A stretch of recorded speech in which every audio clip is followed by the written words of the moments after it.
Welcome to our next speaker, Dr. Collett from the Education Department. So Karen is also one of our e-learning champions, and she's been using eColloquium since 2014, and from 2016 she's now made use of Turnitin as a peer assessment activity, and she is going to present with a student this morning. So welcome. Thank you. Good morning, ladies and gentlemen. Do you mind if I just talk? Can you hear me from the back? Is that fine? I'm going to do something very anti-pedagogical. I'm going to present very quickly, and there are lots of slides, but if you can try and link with my train of thought, hopefully we'll get through to the end. I've also got a student, a third-year student, Shana Jacobs. She's going to present a little bit on her experience, and then Wendy Mube is going to speak as a tutor from the Writing Centre, and hopefully Rhonda Dyson might say a few words at the end about, as a Writing Centre director, about her experience of engagement in this process. Just to say that it's been quite a... just get this sorted out. Okay. I work in the education faculty. I teach in the area of leadership and management, but also in teacher development. I have rather large undergraduate classes, probably not as big as 400, but about 280, sometimes 300, and my honours classes are smaller. But both kind of sets of students have different challenges. So I'm going to just give a brief overview of some of the challenges, speak about the intervention and the students, and then the participants in this process can present from their experience.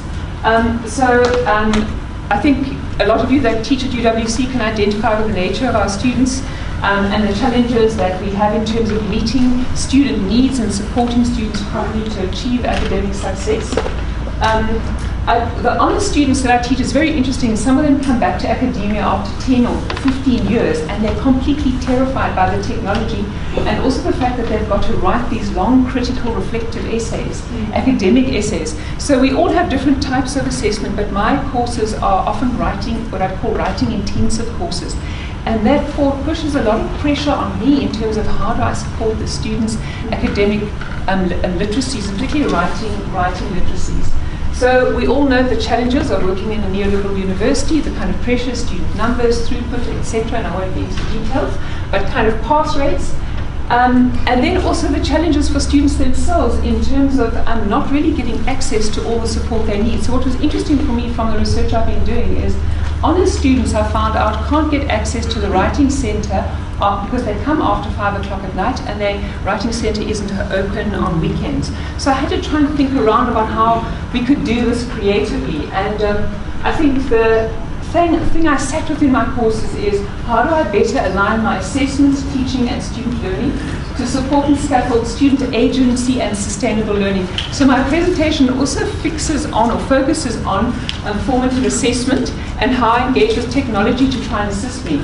So we all know, I think this might be familiar as well, that there's often still a focus on summative assessment and feedback coming too late. It links to what Bradley was saying, is feedback, how that's really important in learning. And then limited or no clear feedback on formative assessment built into assessment practices. And I think that's a huge need, is we're not using the resources of students, and if students have to provide feedback to another students, they've had to internalize the criteria and often the content. So I think it's a really important area to explore further. Tutor and lecture overload. I think we can all identify with some of these problems. How do I enhance students' academic writing? Issues around plagiarism, similarity, etc. How do I increase levels of formative feedback? Also for me it was cost, it was kind of marking that took ages and ages, a huge amount of scripts. And I think later on, coming back to more of a question for me is how do I change my teaching and assessment practices to enhance deep level learning? I think that's a question that's always sitting at the back there for me. And it's about curriculum considerations. So I've been involved in a design-based research intervention using Turnitin and looking at formative assessment for about the last 3 years. And if any of you know, sorry, my mouth is getting quite dry, just going to take a sip of water. So I think, this is typical. Lots of us use Turnitin, and you'll see high levels of similarity. And I think the challenge is how do I then deal with that? So I mean, here's a student at 4th year, end of year exam, 66% similarity, and I had an honours student that handed in an honours thesis, and it was 99% similarity to my own PhD thesis. So I think we're sitting with issues. They are there, but it throws the question back on us: what do we do more to support students? So I asked students in 2016, while at UWC, have you ever been required to give peer feedback on written work? And they say no, it's never happened. And just who has access to technology off campus? Quite a lot of students, and I think that is increasing. But what we do know, Hattie and Timberley, they've done these massive studies. They say providing students with feedback has been shown to be a key factor in learning or student achievement. And the most effective feedback is provided through clear and specific hints. And what was really interesting for me, Bradley, around their work was that they're saying computer-assisted feedback and reinforcement were higher on the list of effective feedback forms than praise and corrective feedback. So I think it opens up a whole place for us to think about it. And then we know the work of Berg Malloy around dialogical feedback. So feedback and assessment drives learning. And I think it's our job to think about how do we do this better, maybe using the aid of technology. More recently, a very nice article by Collett and Berg talks about the social and emotional environment that we create to enable feedback. And I've got 5 minutes, so I'm going to quick. Okay, authentic learning, I'm not going to jump through this. You can get a copy of these slides later on and look through it. But over here, there are a lot of principles that started to underpin my thinking about how I design a course to then engage with technology to help with feedback.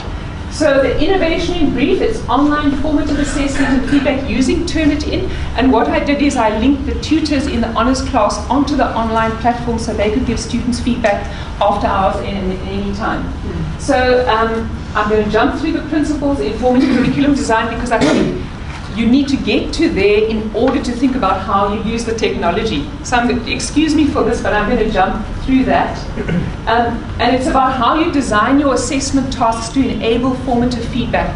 And Harrington talks about using tiny assessment tasks, building towards a final assessment task as one of the key features of important work around assessment and feedback. So there's the CIECT team. They did a lot to help me train 280 students. Use of Turnitin, I think most of you know it for the originality, the originality function. But as we spoke about, Turnitin's got many more features. They've got, you'll see there's a peer marking feature and also a marking feature. You've got, you can give written comments, but you can also give audio comments. So let me jump through this. Okay. So our students, after this process, what was so helpful, they said they enjoy getting feedback and proper feedback. So it was interesting to find out about what kind of feedback helps students. And I'm going to ask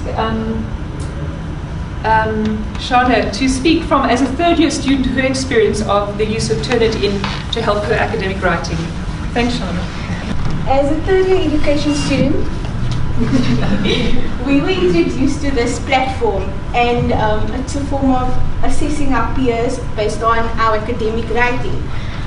So like Dr. said, there's many challenges that our fellow students face. Not everybody's home language is English, so be able to engage with different academic writing, they find it difficult in doing so. So on the Turnitin platform, there's various tools that we can use to review our peers' work.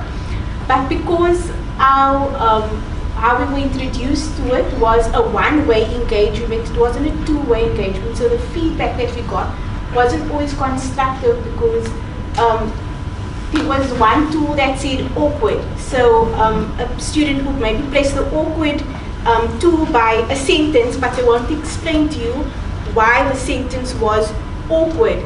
So in future, if for this is actually a good tool to use for your peers, but I would suggest that you make it two-way with the lecturer's feedback. Just to say, Turnitin has that limitation in its affordances, so it doesn't allow for synchronistic kind of feedback. But I think that's why people have actually moved on to also using Google Drive and Google Docs in smaller classes, which we've done in our honours classes. Shana, thank you. Wendy, would you share from a tutor's perspective? Morning. How Dr. Collett has designed her module is that the Writing Center tutors give feedback on Turnitin, but we also get a chance to meet with the students and discuss that feedback. So this is important because oftentimes students' first language is not English.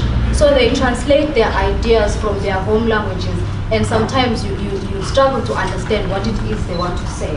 So when you meet and you discuss, then you get an idea of what they want to say, and it's easier to guide them.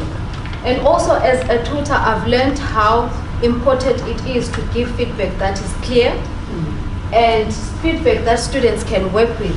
For example, I had a student come to me and say their peer wrote a comment that this is not grade 6, be serious. Okay, so something like that is it's emotionally draining for the student. So you learn to give feedback that they can actually make use of.